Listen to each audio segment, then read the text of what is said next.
Welcome to Catskill Weiss Schwarz. Today's video, we will be ranking the 10 best cards released in Weiss in 2025. We will only be looking at sets released in English in 2025, so there will be no Japanese cards listed on here. When deciding which cards should make the cut for this list, I wasn't necessarily looking at the overall power of a card. Otherwise, we'd only have level 3 combos that deal damage on this list. I try to go for a variety. I tried to just read each card in every set that was released in 2025 through a vacuum, through a lens as if I didn't know anything else about the set and was just trying to evaluate the cards based on the text that was on that one card. Some cards did require a little bit of outside knowledge, but for the most part, it was easy enough to just focus on those single cards. Just try to evaluate how good the effects are, how reasonable the cost to use those effects on the cards is, meaning, does it have a reasonable stock or hand requirement to use it? Does the effect on the card further the overall strategy of the deck? Is it just a good card overall for a deck to have? Do other sets that might be better sets but are lacking that card, do they look at a particular card and are maybe a little jealous that they don't have a card like that? Just looking at sort of those types of things when deciding which cards should make the cut for this list. Now, to get started, in 10th place, we have this Conviction to Not Kill Kenshin from the Rurouni Kenshin booster pack. It's a red 1/0 that notably has two souls. Now, some people may be surprised that any card from Kenshin is on this list, since this was sort of an under the radar set that a lot of people dismissed when it came out, and it hasn't really made much of an impact on the meta, so most people don't even know what the cards do. They just assume they're not that great. But I think most sets would absolutely love to have a piece of support for their level 1 combo that is as good as this card. This 1/0 Kenshin says that during the turn it's placed on stage from hand, when you play a door climax to your climax area, you can discard any card from your hand. If you do, salvage any door climax from your waiting room, and then this Kenshin gains the ability till the end of your opponent's turn that when your other character is frontal attacked, you could pay one stock and send this Kenshin to your waiting room in order to bounce the character that's being attacked back to your hand. So it effectively turns into a JC. For anyone that doesn't know, JC is a term used for a jump counter, which is exactly what this Kenshin becomes when you play a climax. Not only does he save your level 1 combo, which presumably is going to be the card that you save with its bounce back effect, but it also salvages you your door climax so that you can then reuse your level 1 combo on the following turn. Not only does this help you push damage by looping your climax combo over and over again, which door traditionally does not do as easily as bar or pans, but it also helps you generate resources by actually using your climax with your level 1 climax combo, which helps you maintain hand. The level 1 door combo in Kenshin specifically, there's only one. It has a fantastic plussing effect. It cycles through a lot of cards. It swings pretty big with the climax, so reusing it means you're clearing that lane a couple times in a row, most likely. It is an absolutely fantastic bit of support for level 1 combos, and I think most sets that weren't bar or pants would look at a card like this and would love for their level 1 combos to have something like this.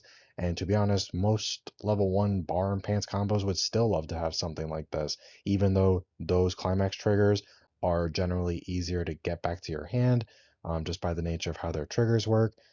You still do have to trigger them. This doesn't worry about that. Just by playing the climax that you're going to play anyway, it gives you so much advantage for such a cheap cost. In order to get a door climax back with this Kenshin, all you're doing is discarding a card. You're not even going minus off of it. And you do have to pay a stock in order to bounce back your level 1 combo, presuming that's the card you bounce back. But it's such a relatively cheap cost. It just does so much. If you're playing this at any other point in the game, you can, if you're playing 8 door Kenshin, you can grab back your level 3 Kenshin door combo, which just sets you up for level 3 perfectly. If this support was in a set that had bar pants, maybe I wouldn't have ranked it on this list. It sort of depends. It still would be a fantastic card, but Door is a climax that is harder to loop, compared to bar and pans. Choice and standby also have a similar problem where if you do want to loop your level 1 combos that are on any of those climax triggers, you either have to hard draw those climaxes or you have to draw into a different climax and then climax swap. It's just a lot of setup and a lot of things that are just sort of up to chance in order to loop your level 1 combo. But just playing multiple copies of this card makes it so much easier to do that. The two soul really can be fantastic. If you don't have to side, you can just be swinging for massive damage. If you trigger, you're swinging for 4 off of this. If you stick a 4 early, it's just really, really good. This card does feel like a card that was almost like a custom card, which is a term we'll probably hear a few times throughout this video. But it feels like a card that was intentionally made to boost an underpowered set, and it does so very well. If you are going with 8 Door Kenshin, which is probably one of the stronger builds in Kenshin, this is absolutely a must play. It pushes that deck to heights that it probably could not have obtained without it. It's just a really, really solid card overall. Now, it's not the first time we've seen a card that is similar in spirit to this card, but I think this card really does take it to another level. This year alone, we have seen this 1-0 Yotsuba and this 1-0 Togawa from the Maigo Ave Musica set that are similar to this 1-0 Kenshin in the sense that the Yotsuba and the Togawa, they are essentially 4 extra copies of your level 1 combo. Both of those combos are on bars, so they're already easier to loop. And drawing one of these means that you can effectively change it into your level 1 combo. While the Kenshin doesn't grab you your level 1 combo on the turn that he's played, he does allow you to essentially grab it back the next turn once your opponent attacks it. But the Kenshin takes it a step further by allowing you to also grab back your climax. You don't have to trigger a bar or anything else or climax swap or worry about it at all.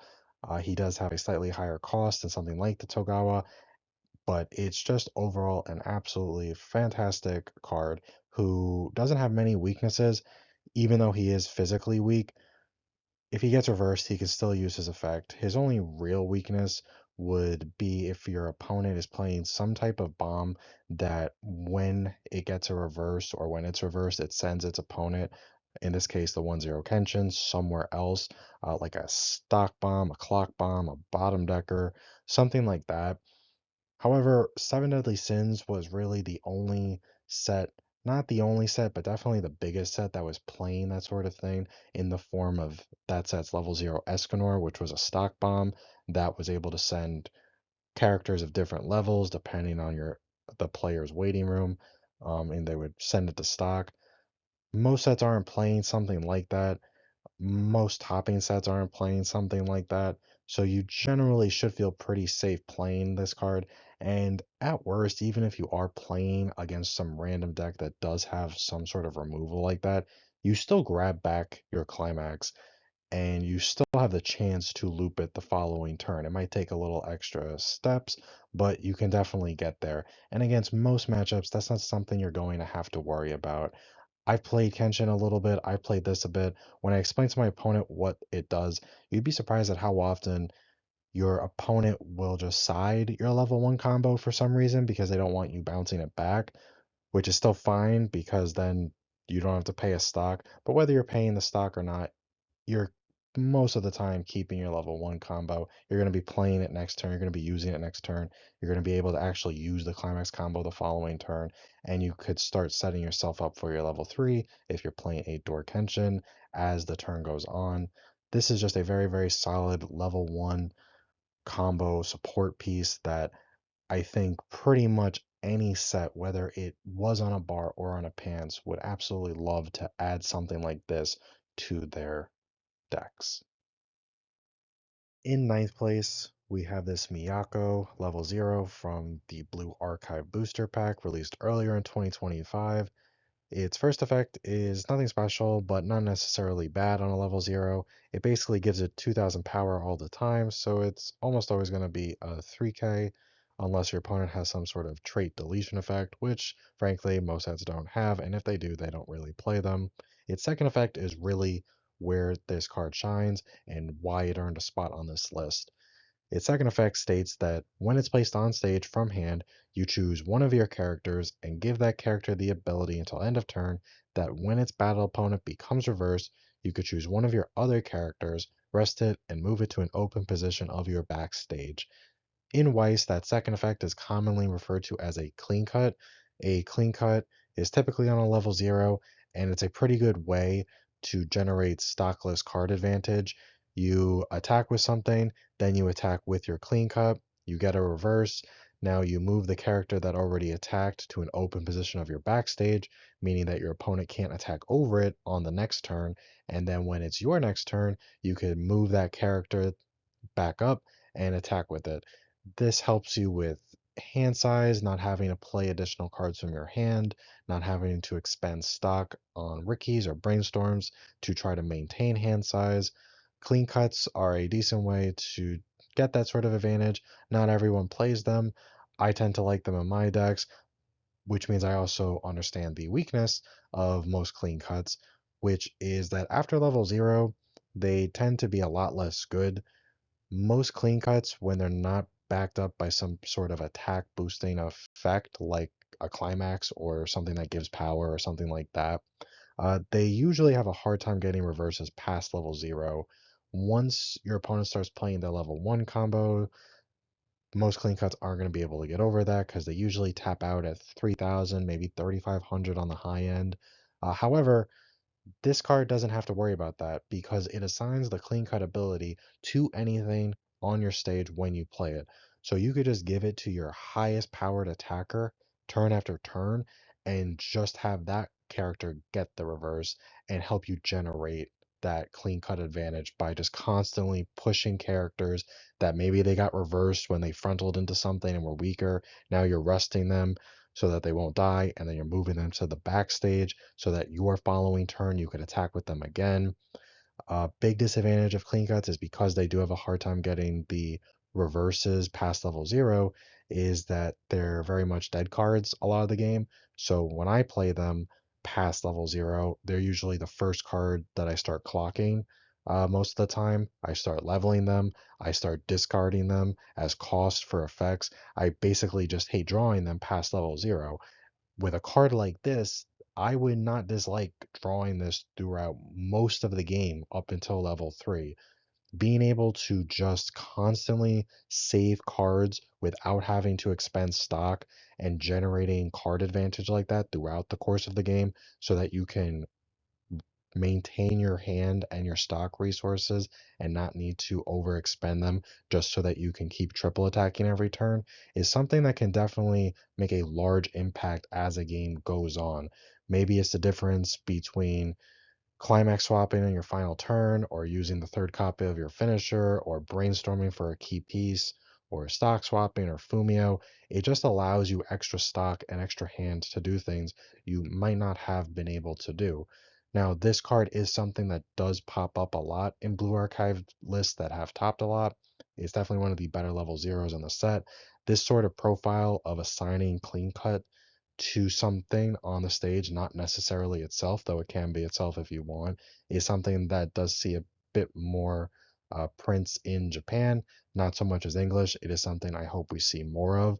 While Archive is a perfectly fine set, and this card alone is not what's going to push that set to the top tiers or anything like that, having a really solid zero engine that maintains value throughout the entire course of the game without needing you to expend stock or hand is very, very important for just having a very well run game, and just having consistency really helps you at all levels 0, 1, 2.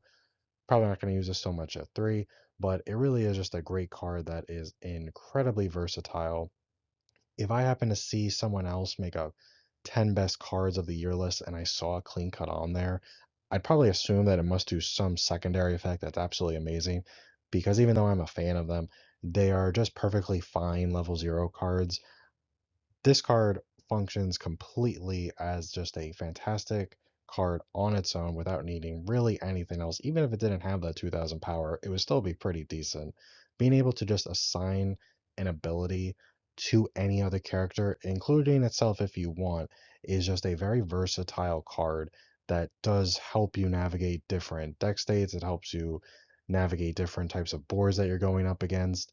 And being able to have that versatility is always just better than being stuck in one specific path for a card. So seeing something like this, I would like to see it in more sets, definitely sets that I play a bit more. It's just a very, very solid card overall, and definitely something that helps elevate a profile that we have seen countless times in the past on level zeros, being, the clean cut. It helps elevate that to the next level of play. I think not a broken ability, but definitely something that helps boost the overall consistency of the level zero cards in a set. In eighth place, we have this Masquerade Timoris from the My Go Av Musica set, released in July of 2025. This card, when I first read it, I really had to read it a couple times because I was pretty sure I had to be reading it wrong. Most of the effect, up until the last couple of lines, is an effect that we have seen many, many times in the past. When it goes from stage to waiting room, you could discard a card, look at up to four cards from top of deck, choose up to one music character from among them, add them, show it to your opponent, add it to your hand, everything else goes to waiting room. We see this specific effect sometimes. Oftentimes, we see that it says choose a level 1 or higher card instead of just any traded character. It is always nice when you could grab anything and it doesn't have to be a specific level. What really, really makes this card stand out and what elevates it to one of the absolute best and most versatile cards of the year is the fact that it has a one extra effect that says when you use that, if you happen to mill a copy of itself, you can choose a copy of itself from your waiting room and put it to the bottom of your stock. Now, getting free stock on a card that was already good anyway, or at least having the chance to get free stock on a card that was already good anyway, is a very, very insane profile. It's always good to generate resources. It's always good to generate resources for free. There is absolutely no disadvantage other than maybe milling climaxes to using this effect. But this effect already grabbed you any character, so if you really need to grab an important zero like a Ricky, a Rico, a Climax Swapper, a Brainstorm, something like that, you don't have to worry about being level locked.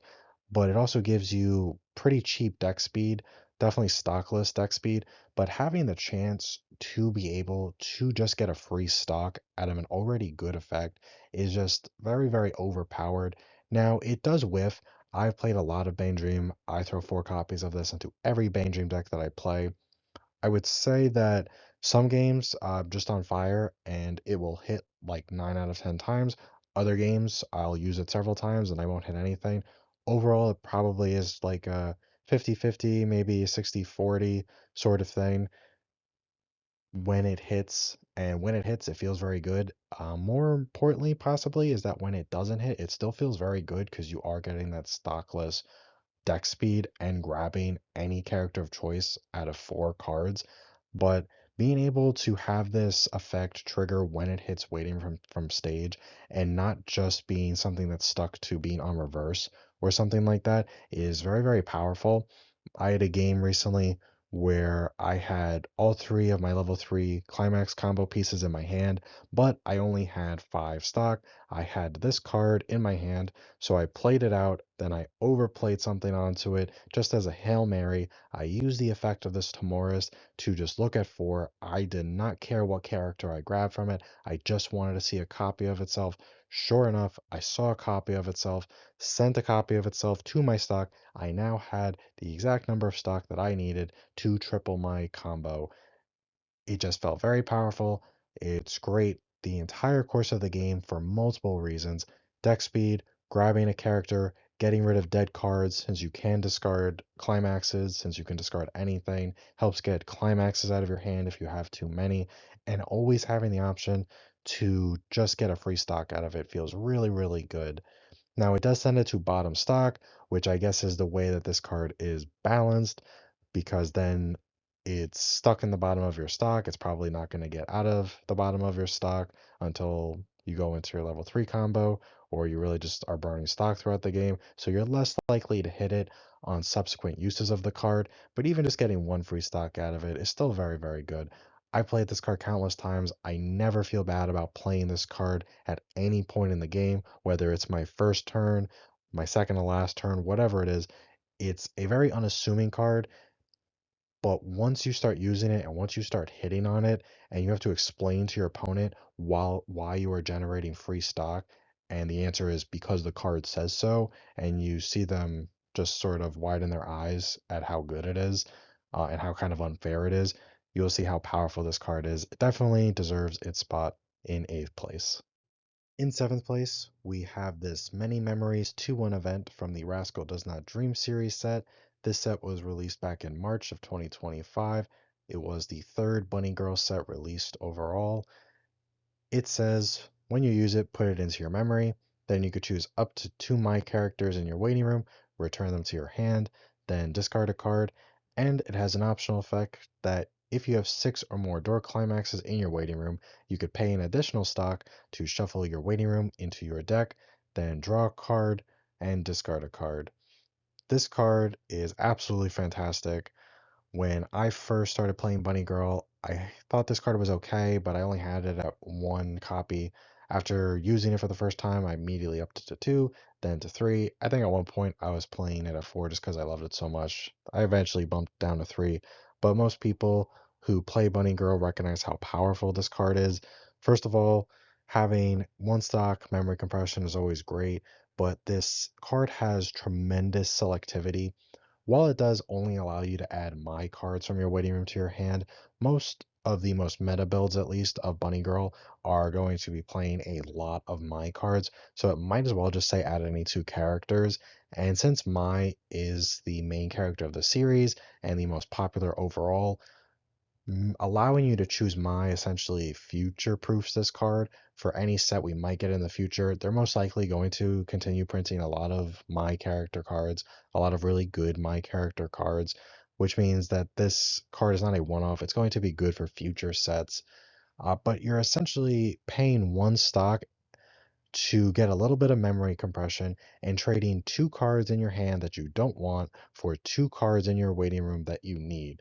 This really, really helps you grab whatever pieces you might need to get prepared for your level 3 endgame, whether that is the 2-1 at the top in case you just need the assist or you want a secondary effect. You've got the 1-0 mine in case you need to search your deck for something, or if you need a little more memory compression, your Ricky, the 2-1 at the top right, which searches your 3-2 combo at the bottom while also sending itself to memory in case you need even more memory compression. The level 0 at the bottom, which will grab something else while sending itself to memory. Your level 1 combo at the bottom right, so you can reuse that combo again.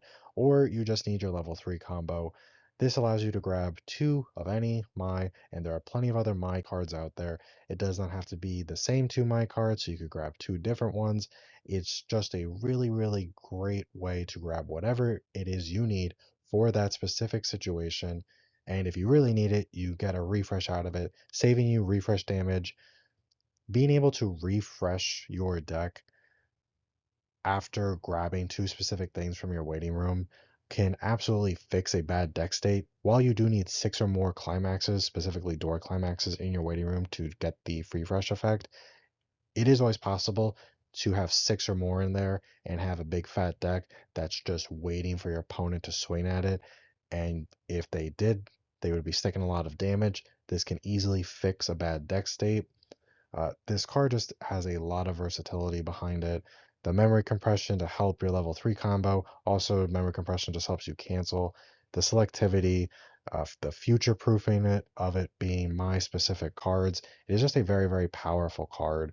Very, very solid card overall. Something I've used many times. Never felt bad about having it in my deck.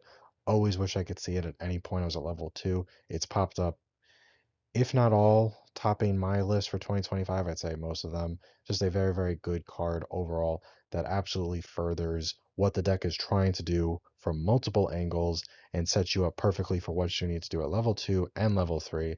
I think most sets that focused around a specific character would really love to have a card that did exactly this.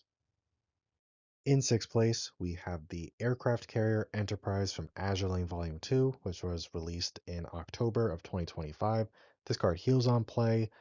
It also has a climax combo that when it attacks, if you have experience 6, you could pay 2 stock, discard a card from your hand. If you do, it gets trigger checked twice and the following ability till end of turn up to twice per turn. When this card's trigger check reveals a yellow or a blue character, you may deal 3 damage to your opponent. Now, this is an incredibly powerful and potentially explosive level 3 combo. It is very difficult to imagine your opponent surviving 3 enterprises. You would really have to just be triggering a lot of climaxes, or your opponent would just have to be so compressed that even 3 is too much damage to be sticking. Over the last few years, we've learned how powerful it is to be dealing multiple instances of damage with your finisher. While we've always had, or for a very long time, we've had level 3 combos that were multiple instances, they were typically things like burn one twice, which, yes, it is a multiple instance of damage, but it's not the most explosive. It often has a hard time killing. Your opponent sort of needs to cancel the ones and then eat the threes or the fours in order to really make a big difference. So with this card just essentially saying burn 3, take the attack damage, burn 3, attack damage, burn 3, it is very, very powerful, very, very explosive. The only real downside of this card, I guess, is that it does need to reveal a yellow or a blue character in order to get those burns. Now, nothing bad happens if you don't trigger a yellow or a blue character, you just don't get the burn 3. But being able to potentially get 2 burn 3s off of a single card is just really powerful, especially when you're playing 3 of it out. Yes, with all these twin drives, some of them are bound to whiff sometimes, but unless you're having a very rough game, on average, you could probably expect to be getting 4, maybe 5 burn 3s out of it. That does not count your normal attacks. And because you're twin driving in a set that requires a lot of experience, is playing a lot of higher level cards, you're playing a lot of soul triggers, you could very confidently side attack between all of that and the twin drive. You could side attack and feel pretty good that even if you're siding a level 2 or maybe even a level 3, that you're still going to be dealing some serious damage off your actual attack. And side attacking will let you dodge backups, event counters, all sorts of things. I have seen this card used against people from low level 2, and they've double or tripled it, and they either kill their opponent or just shoot them a straight 3-6. It's very, very powerful. I've had it used against me, and I have lost games that I am sure I would not have lost if I was versing almost any other finisher. You do need 8 stock up front to do it, but once you get to that 8 stock threshold, it replenishes the 2 stock that you're paying because it is getting Twin Drive. And since you can play yellow characters, that means you could play yellow choice combos at level 1 or any other level that has a choice combo. And having choice means that you can trigger choice and maybe get a little bit of extra stock. There's enough support around this card that helps you get to that stock threshold. Though, even if you don't look at that and you try to look at this in a vacuum, it is just a pretty reasonable cost on a very explosive finisher. Even if you only have enough stock to maybe play 2 copies of it, it still feels very strong if none of those copies whiff. And it's just a very, very good way to end out the game. Azure is also a very popular set. Set 1 did really great, Set 2 has done really great. It's pretty reasonable to expect that at some point we're going to get a Set 3. And when we get a Set 3, this card is the sort of card that is so powerful it will only benefit from future sets unless power creep really evolves or maybe devolves in a very frightening way when it gets to a point where 3 attacks and 6 burn 3s just isn't enough. But short of that, this is the type of explosive finisher that only gets better as time goes on. Being able to just deal so much damage off of one card is really ridiculous. Being able to deal 2 instances of 3 before you even get to your actual attack, meaning before your opponent has a chance to use a backup or a counter if you did frontal them. That is really, really strong. It's just a very, very powerful card. Now, it hasn't made quite the impact on the meta that I think a lot of people expected it, to do before it released. But I think we're in a pretty diverse meta right now. Maybe it's not the best meta for it. We'll see what happens as time goes on. But just looking at this card in a vacuum, it is incredibly powerful and it has the potential to close out games, definitely from mid two and potentially from low two if you get a little lucky and you're able to double or triple this. In fifth place is a card that I always knew would make the list. I spent a lot of time debating where this card would go on the list. Definitely top five. At different points in time, it was in top three. It is a very, very solid card. It's an insanely broken card. It was always going to be on this list. In fifth place, we have the Light Reflected in Her Eyes 3-0 event from the Nikkei trial deck. This card, I think, is what has definitely helped Nikkei perform competitively throughout its entire tenure of competitive play. It's a really strong card. Its cost is basically non existent. It doesn't actually need any stock to use it. The card reads you choose one of the following effects and perform it. The first effect is draw a card, then discard a card, choose one character in battle. That character gets +6 soul until end of turn, and put this card into your clock. Its second effect is you choose one of your New World Modernia, which is this Modernia right here. You choose one of her from your stage, you put it into your memory. If you do, look at up to two cards from the top of your deck, put them on the top of your deck in any order. Then you choose one of your opponent's characters and you rest it. Now, rest counters are always good. Rest counters don't get printed too often anymore. When rest counters do get printed, they often have very, very high cost. It might be a high stock cost, it might be a high hand cost, it might be a combination of both. We have seen rest counters that require you to spend 5, 6 stock before. We've seen rest counters that require you to discard 4 or 5 characters, and rest counters that require a combination of both. They tend to require such high stock cost or such high hand cost that if you do make it to the next turn, you are going to pretty much be out of resources to use. You're either not going to have any stock to play your higher level characters, or you'll have stock, but you won't have any hand left to use them, and you'll just have to be moving up brainstorms or play whatever things you happen to draw into. So they are very balanced for what they do. And what they do is they basically tell your opponent that they're getting one entire less attack, which is really, really important when you look at this card and you see that it's a 3-0, so you can only play it once you're level 3. At that point, it's reasonable to assume that your opponent is either level 3 or close to it. If they're level 3, they're very likely in their end game. They're using their own level 3 climax combos. Being able to rest something before it attacks not only denies your opponent that stock and it saves you from taking the battle damage, it also saves any auto damage from a card's climax combo, or if it happens to be an off finisher. It's a really great way to deny your opponent resources while protecting yourself. On top of that, this card has no cost really whatsoever. Even the first effect, which isn't as good as the second effect, but is still very good, it requires no stock to actually use it. You only lose one hand from the actual using of the event. You do have to put it into your clock, which is uncancelable damage, but it's a very, very strong card, and the second effect is really when it shine where it shines. The New World Modernia that it gets paired with is a very solid card. She is just, while she is not personally making the top 10 list, she is going to be right here just because of how closely she works with the Light Reflected in Her Eyes event. She is on play. You basically get to summon any character from your hand, and that character gets 2000 power for the turn. And she has an all finisher ability of when she attacks, discard 2 cards, mill the bottom 4 cards of your opponent's deck, and you deal X damage. X is equal to the number of climax among those cards.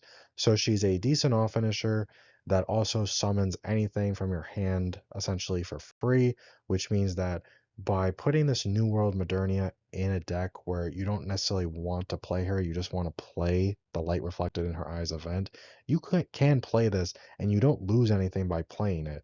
None of the Nikkei finishers, or at least not most of them, really require any hand. So you could just use this, summon out your level 3 climax combo piece, stick this New World Modernia in the back row, and if you need to use the event the following turn. If you don't beat your opponent that turn, you've got the Modernia just ready to be sent to your memory so that you could rest one of your opponent's characters. It forces your opponent to side. Siding has advantages sometimes, it also has disadvantages. An advantage is that it stops your opponent from using any sort of backup or counter card. A disadvantage is that they lose soul. So since you can only use this event once you're level 3, there's a good shot you'll have some higher level characters on board, meaning if they're siding into those, they are losing soul, you're taking even less damage. Uh, the fact that this card exists, I think, is really what helps elevate Nikke to do as well as it has done. I've said it before, Nikke is a really great set. It ranked very highly on our 2025 set review. The one thing I think that was holding Nikkei back is a real level 3 game. I think right now, for all intents and purposes, this event is its best level 3 game. It is such an efficient way to just stop your opponent from playing the game. It's something that's very hard to counter. Even if they get rid of the Modernia, you still have a +6 soul backup just ready to go. And something like a +6 soul counter, you use it when you're going to lose the game anyway. You don't do it when you're 2-0. Not that you could with this card, but it's definitely a way to help save you when you were going to lose if you didn't use it. Rest counters are pretty much always better than neg soul backups or events, just because you are completely shutting down an opponent's attack and any effects that might come with that attack. And if your opponent knows you have it, and if you're playing Nikkei, odds are your opponent's going to know that you're just sitting on this card waiting for them to frontal at level 3 so you can use it. It means that they are either forced to just confront it head on, which will be very bad for them, or they're forced to waste stock and hand to clear up lanes on your opponent's board so that they can just attack directly and not have to worry about this event. And odds are, if they're using extra stock or hand to do those sorts of things, they're going to have less resources to do their actual level 3 combos, making it even harder to kill you. It's just a card that does a lot, it threatens a lot, it forces your opponent to play around it and use a lot of resources that most of the time they're not going to have, just so that they don't auto lose because of the fact that you use this card. It's just a very, very, very powerful card. The most prominent Nikkei deck right now is definitely the Modernia Biscuit deck, which is a door standby deck. Having standby in a set that really wants to have a specific level 3 character on board so that it's ready to go as soon as you hit level 3 is very powerful. It feels really great to trigger a standby at level 2. Then you bring out this New World Modernia. Let's say in the middle of your opponent's next turn, you get pushed to 3. You've got the event just primed and ready to go. You've got the New World Modernia already out so that you could use the rest counter ability. It's just a very, very, very solid card. The only real downside to it is that you do have to be level 3 in order to use it, but the fact that you really are essentially using it for almost zero cost really doesn't matter. Having to play New World Modernia is not bad because it's not a bad card. I think after the success of Nikkei Set 1, just like with Azure, Set 2 does seem inevitable. At that point, not only is it likely that Nikkei will have a more powerful level 3 combo than anything it already has, it will have even more cards to help make the set great, and it will still have this card backing it up the entire time. And this card has just been a massive threat in the competitive play. It's been a massive threat at local plays. It's just a very, very solid card when your opponent is attacking into you and they know you have this event and they know that if you use it, not only are you shutting them down, but you're wasting almost no resources to actually do it, meaning that your follow up turn, you can still do everything you wanted to do, is a very, very strong card. And while Nikkei does have a lot of great cards, I think this is definitely the scariest card in the entire set, rightfully earning its spot in 5th place. In 4th place, we have this Masquerade Mortis from the MyGo Av Musica Dream set that was released in July of 2025. This card is an early play stock healer. She can be played from your hand without fulfilling color requirements. If you have four more music characters, she gets -1 level while in your hand, which is arguably the best early play condition. It's the easiest one to make happen since you can manipulate your board pretty much as long as you have hand. However, when you place her on stage from your hand, you could put up to one card from the top of your clock into your waiting room. But if you have four or more other music characters, you may put that card into your stock instead of into your waiting room. Now, this sort of effect is commonly known as just a stock healer. We see them all the time. A lot of sets get them. We see the four or more condition all the time. The being able to play her without fulfilling color requirement is something that's a little novel, but the real powerful part about this deck is the fact that when you play her out, as long as you have four or more other characters, you heal from your clock directly into your stock without needing to discard any cards. Pretty much always when we see any type of early play stock healer, it requires discarding a card. Sometimes we've seen send a character from your stage to waiting room in order to send the top card of your clock into your stock. The fact that this just summons itself and then heals a card from your clock into your stock is insanely powerful. You are saving so much hand, you're still healing, and you are playing this powerful two soul healer for only one stock. I have been playing the MyGo Ab Musica set ever since it came out. I cannot tell you the number of times that I have just played out multiple copies of this card in one turn, and being able to just play out two or three of her and essentially doing so for only two stock or three stock and healing two or three times all in one turn and not really losing much hand is a very, very broken ability. It feels really powerful while you're doing it. You know a card is good whenever you do it and you start looping it and doing it more than once and doing it turn after turn and doing it multiple times in a turn, your opponent just really starts rolling their eyes or huffing and puffing. It's probably one of the best, if not the best, early play healers that the English Weiss game has ever gotten. Bane Dream is a series that is full of finishers that have very cheap stock and hand requirements. So this card is such a powerful early play healer, and it's so cheap and efficient that you could really throw it into most or a lot of Bane Dream decks and just have a really cheap, efficient early play healer that does not interfere or disrupt your level 3 game at all. The stock requirement is so low, the hand requirement is nothing. The drawbacks of this card are so negligible, they're barely worth mentioning. The two big things being that it's a 3/2 without a soul trigger, and it does not gain any power ever. So it is always 9,500 power, which is a little weak for your early play healers. We tend to see them go upwards of 10k, 11k, sometimes cross turns, sometimes not. 95 isn't too strong, but she's still going to clear most boards, and you're not really playing her to clear boards anyway. You're playing her because you want to be healing two or three times while you're at level 2. You want to be getting out of kill range if your opponent is close to 3, but you're not set up to survive a full level 3 game. Being able to just heal multiple times for such a cheap cost is just so, so strong. Now, the MyGo Ab Musica set also has another good early play heal, which is not on this list, and for good reason, because this card exists. That card is this Kaname, 3/2 blue. She does have a soul trigger. She does gain power if you resonate a specific character. Her condition is not four or more. It's if you or your opponent has two or less climax in their waiting room, she gets -1 level. She is a stock healer like Mortis. However, she does, like pretty much every other stock healer in the game, she requires you to discard a card to do so. Now, nobody talks about this Kaname whatsoever, and I think maybe they would have if this Mortis didn't exist. We have seen the type of Kaname effect where her early play condition is two or less climax in your waiting room many times over the years. It's definitely one of the oldest early play heal conditions. However, she makes it even easier by saying if you or your opponent has it, it's a card design that shows very small signs of power creep, makes it a little bit easier to get out.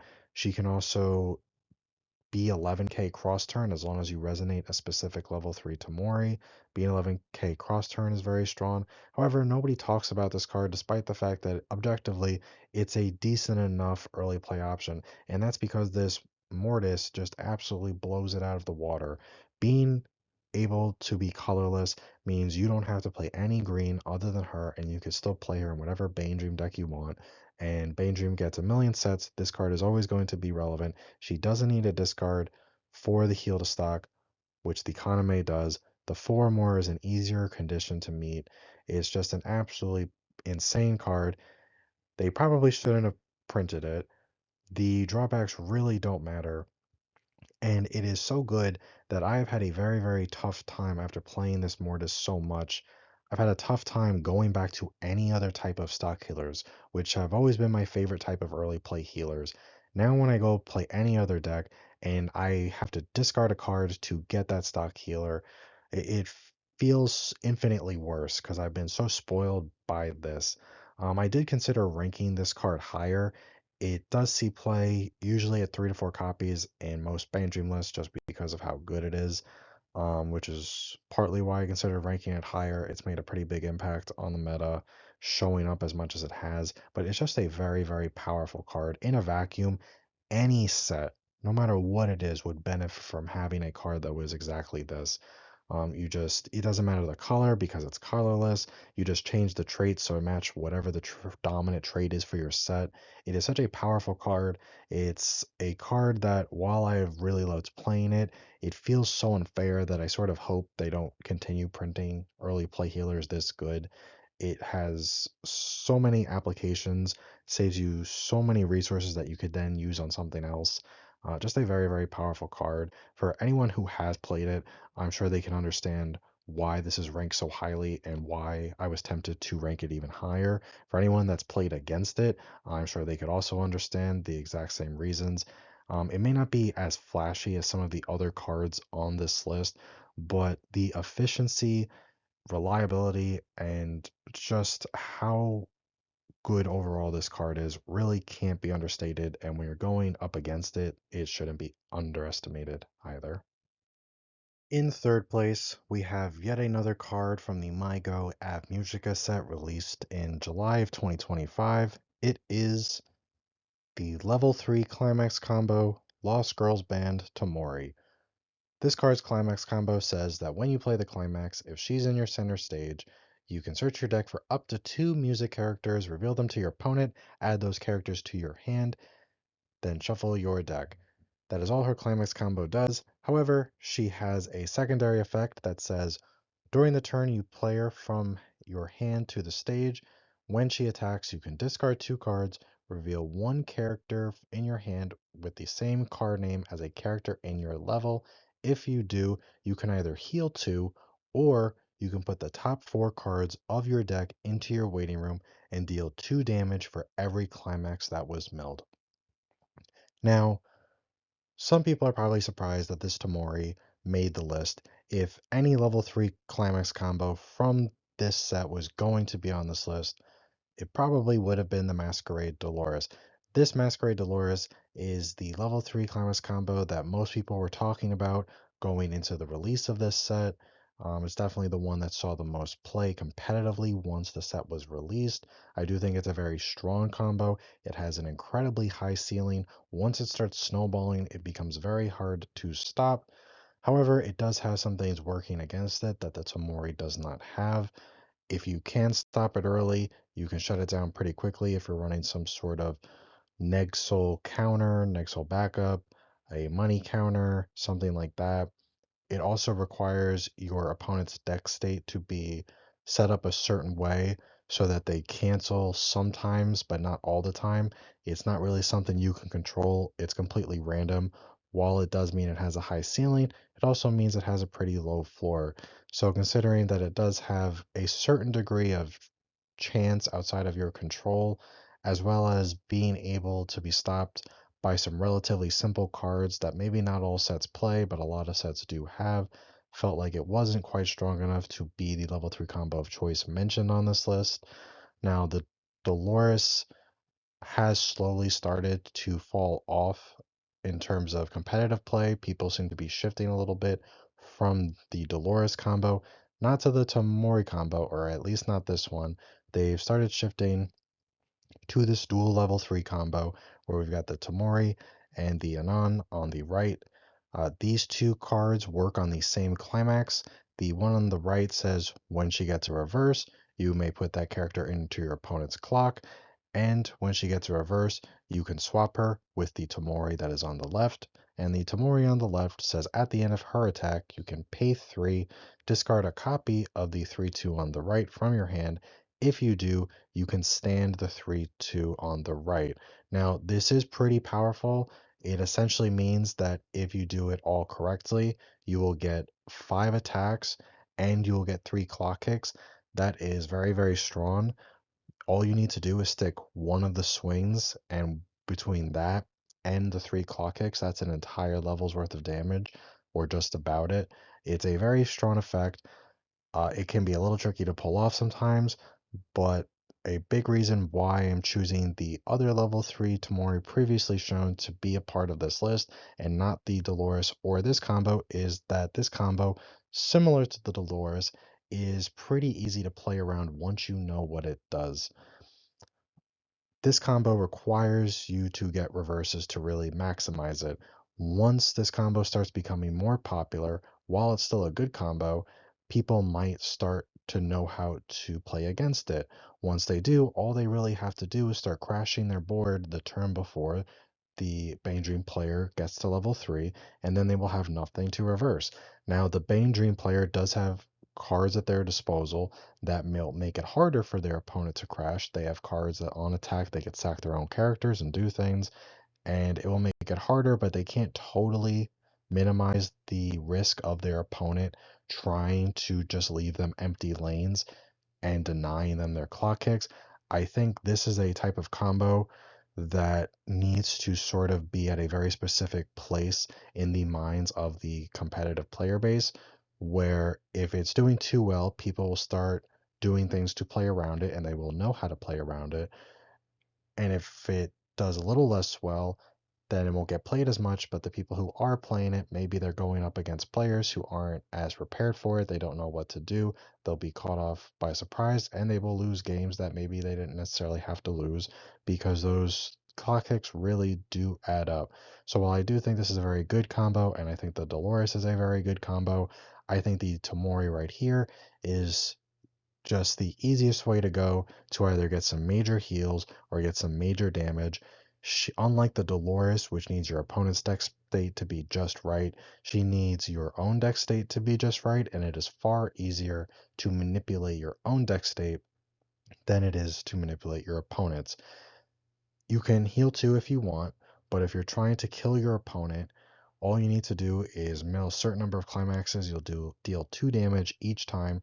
She is thinning out your deck by 2 characters for every copy that's in your center stage. If you're tripling this, that is 6 clean cards out of your deck into your hand that you can then discard for the actual effect. That's 12 cards milled from the top of deck. She has some cards that we won't get into, but really help support that. You also notably do not actually need the Climax combo to do the effect. You can just attack, and as long as you can meet the discard and the resonate requirement, you can do the effect, which is very, very strong. Sometimes the games just don't really work out so where you have the climax, even though she is on a pants, so it should be easy to get most of the time. The pants only really makes it more likely that you will mill climaxes, but you can absolutely mill multiple climaxes even without having the actual climax out to thin out your deck. She's a very consistent card. A big weakness of hers is that she is actually pretty weak. With climax, she's swinging unassisted for only 11k, meaning she will lose to a lot of things, and it's easy enough for your opponent to play a backup, even a weak backup, like a 2k backup on a level 3 will still probably be stronger than this. But from my experience, this is sort of something where most of the time you just go big or go home. You just try to mill a lot of cards, deal a lot of instances of 2. If you know you're not in a good enough deck state to do that, or your opponent is so compressed where even 2 damage isn't going to stick enough times to kill them, you can heal potentially up to 6 times with triple copies of this. It's a very versatile card.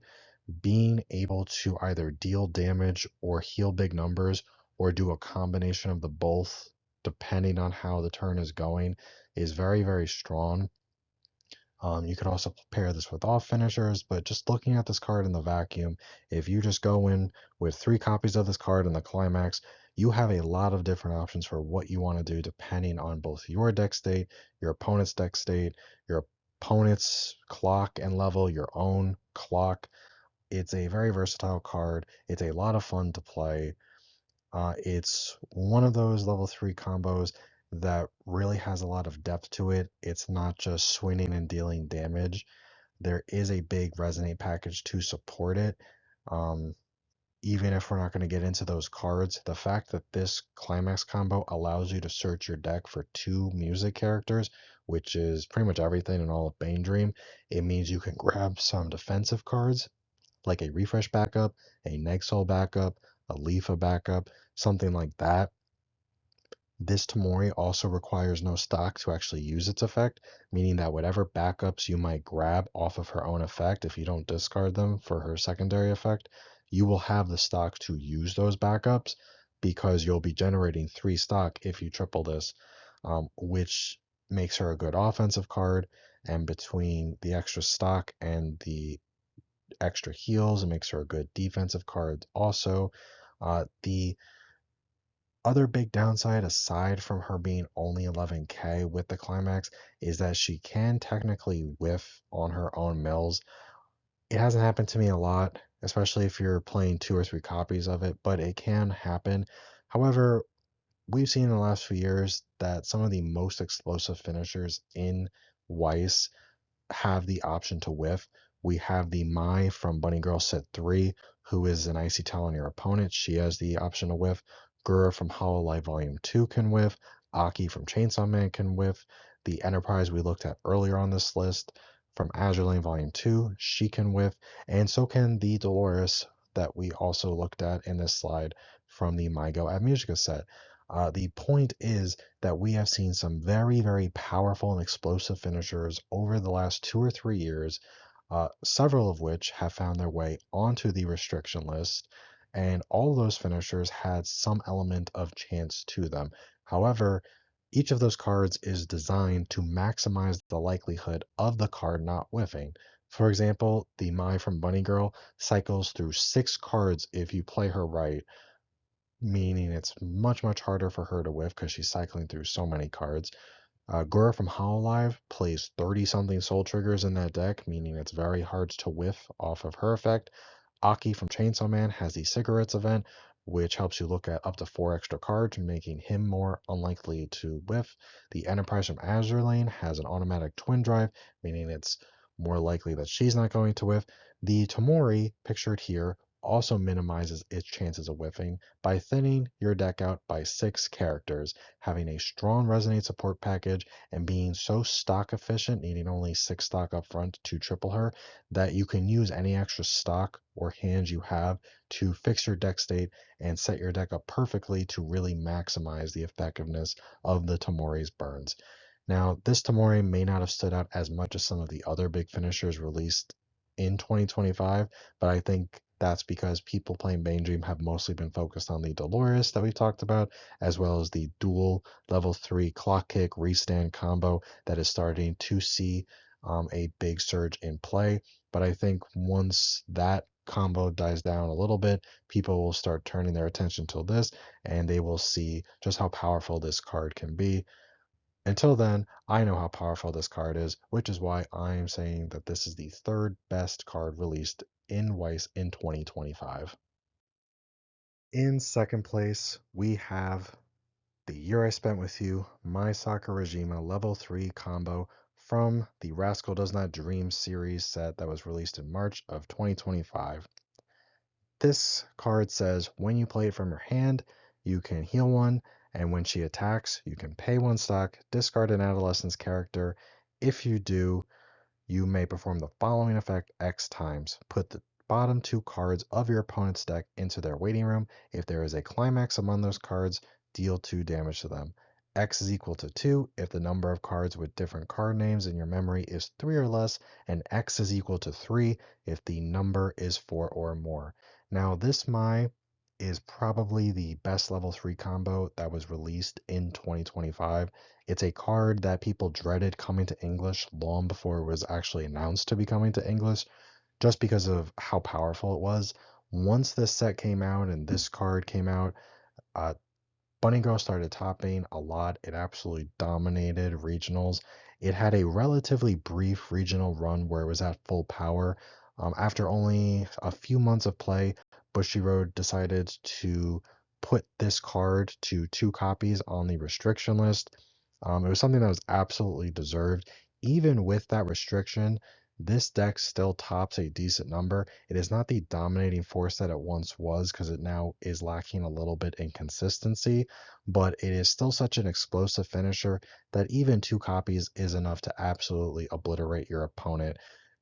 Back when you were able to play 3, it was so easy to kill your opponent from mid 2. Low 2 is something that was possible and happened a lot. The kill range on this card is absolutely enormous, especially if your opponent's climaxes are stacked just right. Having the potential to deal 2 damage 3 times before you've even gotten to your trigger step can be very decimating to an opponent. It's a card that really starts stacking up damage very quickly. Now, the downside is that because it is essentially just an icy tail, it sort of doesn't do much if all of your opponent's climaxes are just stacked on top of their deck. It happens every once in a while, but 9 times out of 10, probably better than that. This card is going to be winning you games that you absolutely had no business winning, dealing damage that you shouldn't have been dealing. Not only does this card deal multiple instances of damage, which is something we've talked about multiple times in this video. It's a very powerful thing when your finisher can deal big numbers multiple times. But this card also has a natural decompression for your opponent's deck. Being an Icy Tail, you are taking cards such as climaxes out of their deck, meaning they're not going to be canceling with them now. You are also cycling through so many cards from your opponent's deck when you play multiple copies of this that it's pretty likely that you will get them to a refresh point. And this card punishes your opponent for things that are really outside of their control. Like, let's say their climaxes are all on the bottom of their deck. Well, now the fact that they're there means they're going to be taking a lot of damage and most likely losing. If they only, even if they have a mix of climaxes on the bottom and the top, they're still going to be eating a lot of damage. It is just a card that doesn't care much for compression. As long as the climaxes aren't all stuck on top, this card tends to deal big damage. 2 is a very solid number to be dealing multiple times. Burn 1 twice is something we've seen forever. It's something I talked about a little bit in this video. It's fine. It's not explosive. We've seen Enterprise from Azure Lane Volume 2 burn 3, which is a very solid number. Burn 2 is also a very solid number. It adds up very fast, especially when you have 3 chances per Mai to be dealing burn 2, which is a lot of chances when you're playing at least 2 copies of this Mai. And burn 2 stick more often than burn 3. It's just a very solid number. When Icy Tails first came out, they were pretty simple. It was mill the bottom X number of cards from your opponent's deck, and then deal X damage. X would traditionally be the number of climaxes that were milled. You were only dealing 1 instance of damage. You were not dealing multiple instances of damage. Over the years, we have started to see Icy Tails get a little bit more power creep. We started with something that was pretty basic, like the Origami from Data Live Volume 1, which was mill the bottom 4 for every climax burn 1. We saw Aki from Chainsaw Man, who was the same effect. However, he could make that Icy Tail 4 into an Icy Tail 8 potentially, which was very strong. We've seen Kana from Oshinoko mill the bottom 3 cards of your opponent's deck on cancel, and for every level 0, not just a climax, but for every level 0, burn 2. These Icy Tail finishers are getting stronger and stronger as time goes on, and my might be the pinnacle of that. You could make the argument that it's Aki from Chainsaw Man, but this Mai is just such a busted card with an absolutely busted deck behind it that is built just to support this Mai. This Mai does belong on the restriction list. She is very strong. Playing this mine means you're also trying to maximize how many cards in your memory so that you can meet the memory requirement to utilize this card to the fullest. And trying to maximize the number of cards in your memory also promotes your own memory compression. So you have a fantastic offensive card with this Mai while also boosting your own defense by getting memory compression. And the best part about this Mai, well, maybe not the best part, but a really good part about this Mai is that let's say you're having a rough game, you're not seeing your cards that need to be in memory, or you can't afford the stock to send them to memory, or whatever your situation is, you can still fully use this card if you have 0 cards in your memory. The only difference is instead of milling the bottom 2 cards of your opponent's deck 3 times, you will only mill the bottom 2 cards of their deck twice, which, if they still got climaxes on bottom, is still very good. Even at 2 copies, this card is still a pretty frightening thing to be sitting across from. The only thing that 2 copies really does is it makes it harder for the person playing the deck to grab those copies. We've seen it before with Gura, we've seen it before with Aki. Those decks absolutely still top from time to time, and if your opponent gets 2 of them out, they can absolutely just destroy you from mid two, sometimes less. You're probably not surviving from anything higher than mid two when it comes to those decks. The real hit with putting it to 2 is just the consistency. If 1 copy gets buried in stock early and you can't afford to pay it out, it means it's really just stuck there all game, and now your finisher, you're essentially down to 1 copy. But if the game goes right, 2 copies can oftentimes be more than enough, and that just shows how powerful this card is. A downside of this card is that there is an element of randomness to it. However, we talked about with our third place pick with the Tamori that there's randomness, and then there's randomness that you could sort of control. Bushiroad has done a pretty great job of, on some of these cards, making it a lot easier to control the randomness. This one does have a certain element where it is harder to control because it requires your opponent's climaxes being in specific spots. However, if you play more than 1 copy of this card out, as long as those specific spots aren't literally just the top of your opponent's deck, you're pretty much still going to be dealing burn twos multiple times, sticking some burn twos, sticking some attacks. If you try to look at this card in a vacuum and you don't even think about any of the other cards in this set, it's just a very, very powerful card. But once you do start looking at the rest of the set, there is a lot of very synergistic support for this combo. This card is just so powerful that it really, as much as I love and I love playing my cards, it deserved to be on the list. I think most people would agree with that. Anyone who's played against it probably is very happy they don't see it anywhere as often as they used to. And just like some of the other cards, the level 3 combos that we've seen put to 2 copies on the list, doing so makes it so that you can still play them. It's just a hit to consistency, but it's unlikely that we will see those cards move beyond 2 copies at any time in the near future. And I think that's the same for this card, which just really shows how powerful this card was. The fact that even at 2 copies, she's still able to compete in the current metagame where we have some very, very powerful finishers. It just shows that the card is so strong, continues to be strong, will probably always be good to a certain extent. And considering the impact this card had on the meta, how good the card is overall, how good the card continues to be despite its restriction, I think this might definitely deserves her rightful place as the second best card released in 2025. Now, it is the moment that you have all been waiting for. You've all been very patient. Thank you for sticking out the video this long to see what is the number 1 card released in Weiss in 2025. Drumroll. The best card is this Shiho from Project Sakai, which is known as Colorful Stage in English. This was released in, I believe, June of 2025. It is a green level 0 with 4,000 power. Yep, you heard that right. It is a level 0 with 4,000 base power. This power is cross turn. It is not dependent on any sort of field condition. This is an insanely powerful level 0. Most level 0s top out at 3,500 power on the high end, but this card goes all the way up to 4,000 power. This allows it to compete with pretty much any level 0 unless you're in a mirror match and you're playing against this card.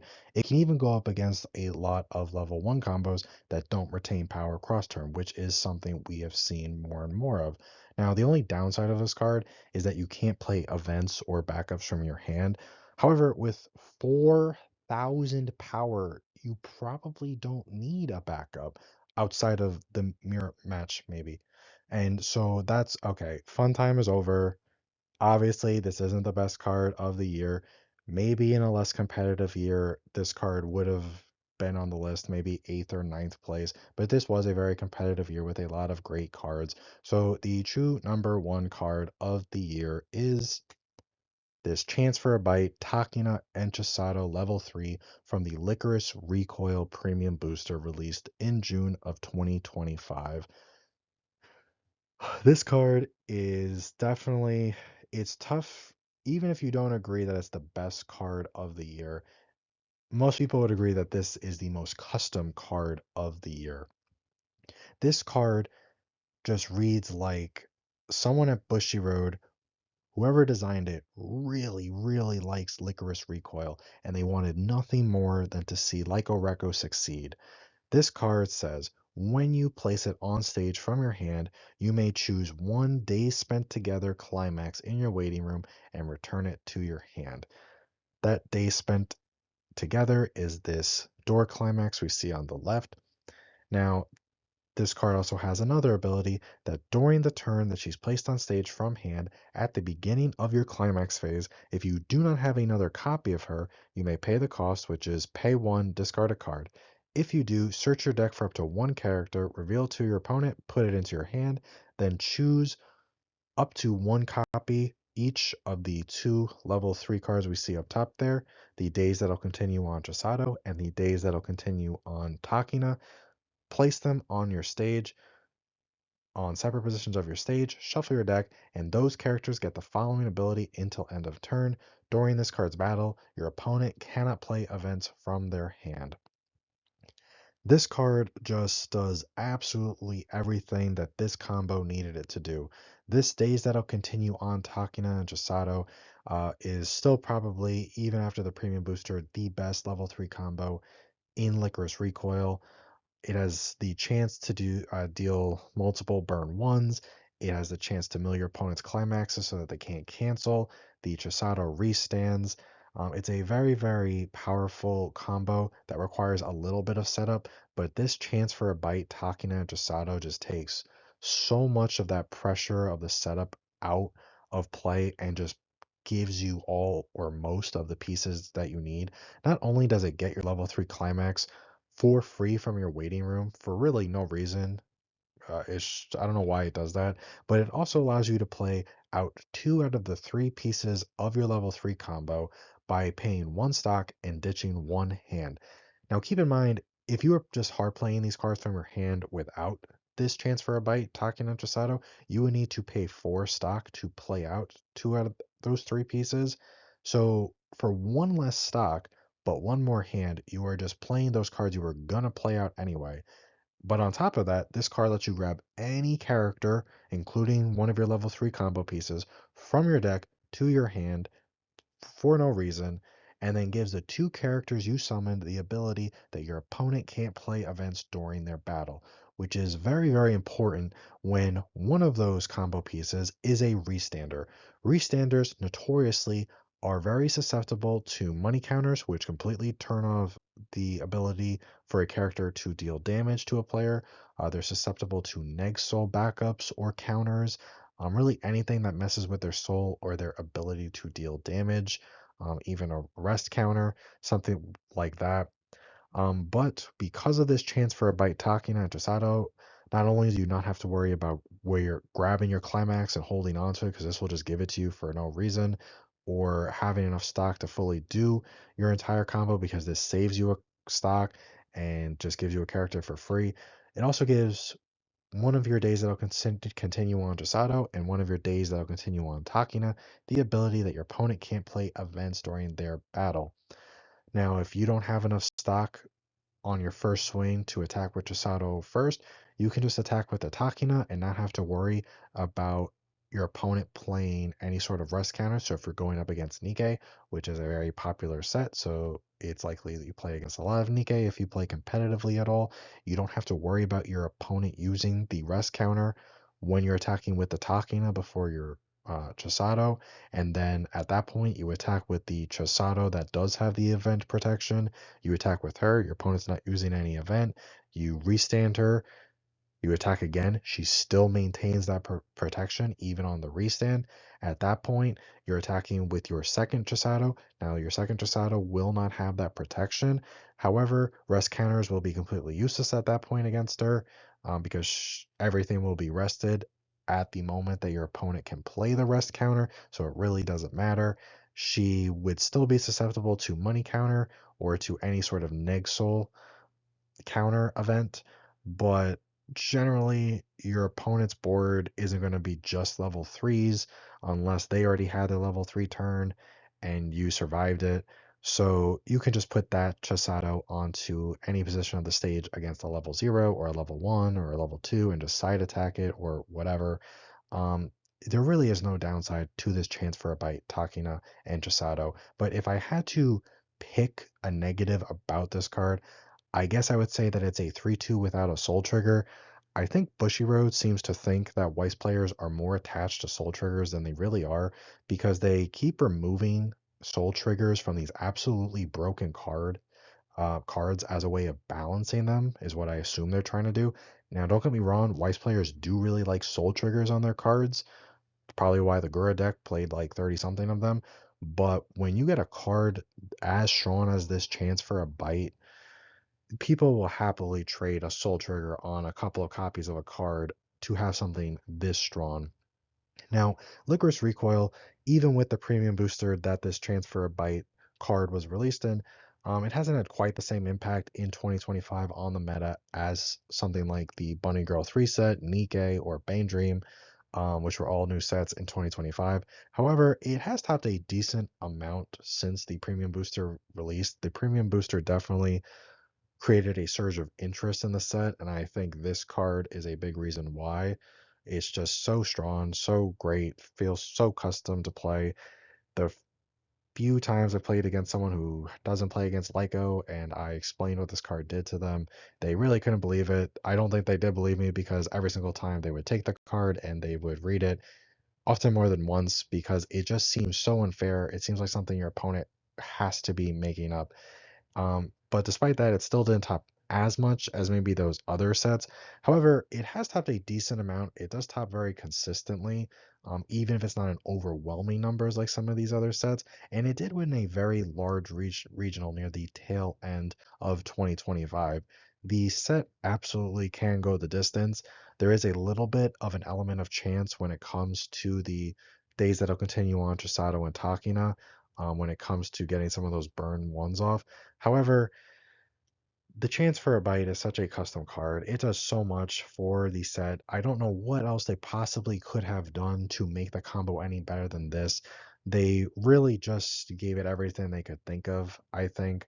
I think this card helps keep that combo relevant in the modern day by just giving it the event protection, making it so cheap to do, making it so that you don't have to worry about grabbing your climax, which means you could spend your hand size and your resource grabbing other cards you might need or to fix your deck state or just whatever, and doing your entire combo for one less stock than you normally would do just because you're playing this custom card. It just feels so good playing it.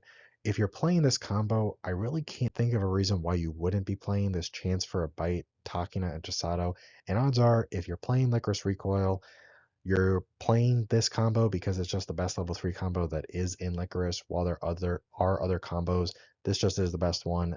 And especially now that it's got this chance for a bite, it's just a really, really powerful card.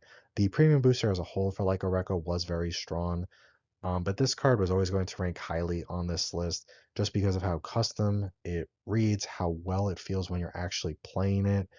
I've been playing Licorice Recoil since day one when set one came out, and I stopped playing it for a good amount of time because while I love the property and it is a decent amount of fun to play, it was missing a few key cards. Then they revealed the premium booster and they revealed this card, and all of a sudden it became the premium booster was my most anticipated set of 2025 just because of how strong one of my favorite IPs was going to become, in large part because of this very, very strong card. I think this card is the pinnacle of support for a card. It doesn't actually do anything with the climax combo itself. You know, you can't attack with it and expect to gain anything extra with it, but it sets it up as well as any card, any single card can be expected to set up a combo. And quite frankly, it does more than what anyone would reasonably expect any bit of support to do. I think if you erase the fact that this was a Licorice Recoil card and you just looked at any set that has a level 3 combo, there really is no reason why anyone playing a level 3 combo would not want a card just like this for their set. It is just so over the top and so broken. Licorice Recoil might have needed a little help to get to the next step in competitive play. Bushiroad might have gone a step too far with it because this card is just very strong. If other sets had a card just like this, I think those cards would very quickly get hit because there is just a point where you go a little too far.